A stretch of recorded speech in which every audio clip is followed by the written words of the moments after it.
E aí, galera, mais um Daniel Te Responde, esse aqui é o episódio número 46. Pergunta de Eduardo Brasil. Qual a diferença entre um épico e uma user story? E esse é um assunto que aparece direto quando a gente está trabalhando com métodos ágeis, quando a gente está trabalhando no desenvolvimento de um produto, de um projeto. É uma questão bastante recorrente, Eduardo, e vou falar um pouquinho para ti da minha experiência aí brincando com esses termos. Pensa num épico como sendo o surgimento, né, do teu cliente fazendo contato contigo, mandando uma sugestão do produto, uma coisa legal de poder ter no produto. Pensa também num épico como sendo um problema que aparece. É algo que está ainda muito novo, que não se tem tanta ideia de quem está envolvido naquele problema, nem como é que eu posso fazer para resolver ele. Então eu acabo usando o épico muito para esse processo de entender que é um pensamento que está crescendo, que está ganhando forma, e aos poucos eu estou descobrindo o que faz parte desse épico, quem é que é envolvido nesse processo, por que esse processo é importante, por que ele tem que ser priorizado de repente, e coisas nesse sentido. Vou pensar, por exemplo, o seguinte, a gente, olhando lá a plataforma Movement, recentemente a gente fez um processo lá de melhoria dentro do processo de geolocalização, então permitir que as equipes em campo tenham mais interatividade e tudo mais. Mas quando isso apareceu, que era gerenciar equipes em campo usando geolocalização, né, de forma mais visual, era mais ou menos uma coisa assim. Cara, é muito genérico isso. E aí quando a gente começa a entrar no detalhe, eu começo a descobrir que na verdade isso é um trabalho de 2, às vezes 3 semanas de trabalho, e tem várias etapas, várias tarefas a serem feitas para poder chegar nesse objetivo dessa frase: gerenciar tarefas em campo através de geolocalização de forma visual. O que quer dizer isso? Quem é que me responde o que quer dizer isso? E aí eu começo a ver quem são os clientes que fazem parte disso, para fazer entrevistas, para conseguir ver qual é o problema que esse cliente está tentando resolver, para poder daqui a pouco olhar as equipes em campo e ver como é que esses caras se comportam, que tipo de tarefas que eles estão fazendo.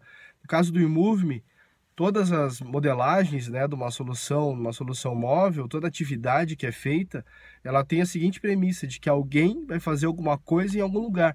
E aí a gente começa a ver que, cara, para eu ter a gestão da equipe em campo, eu tenho que coletar GPS, mas não posso coletar toda hora. Eu preciso garantir, por exemplo, que esse GPS vai ser coletado só do horário de trabalho dessa pessoa, das 9 às 5 da tarde, com intervalo de almoço.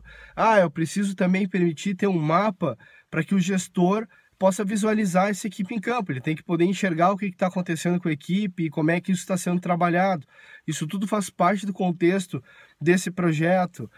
Que no mobile eu tenho que poder coletar o GPS a cada 5 minutos ou a cada 500 metros que a pessoa se desloca.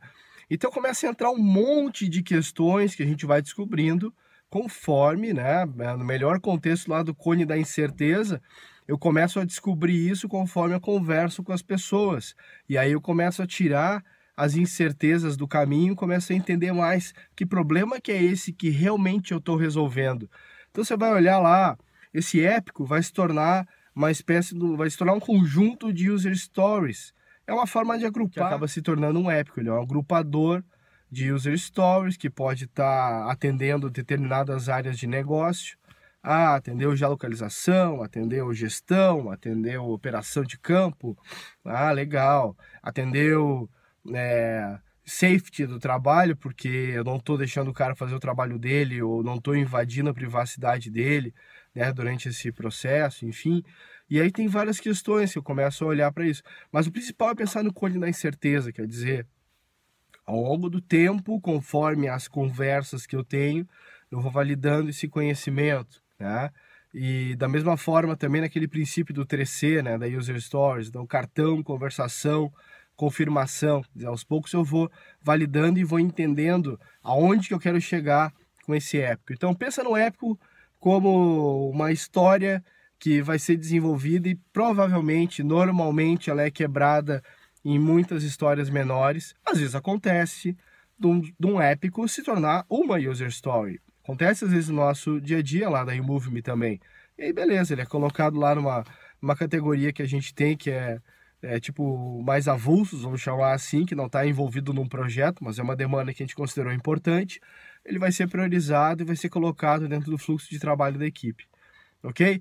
Eduardo, valeu aí a pergunta, seguimos à disposição.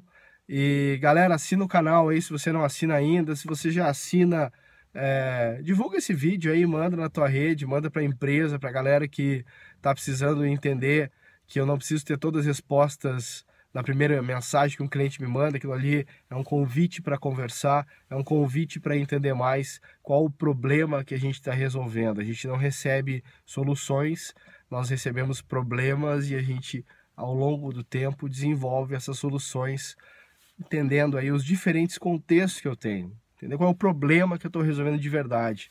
Beleza? Até a próxima, valeu!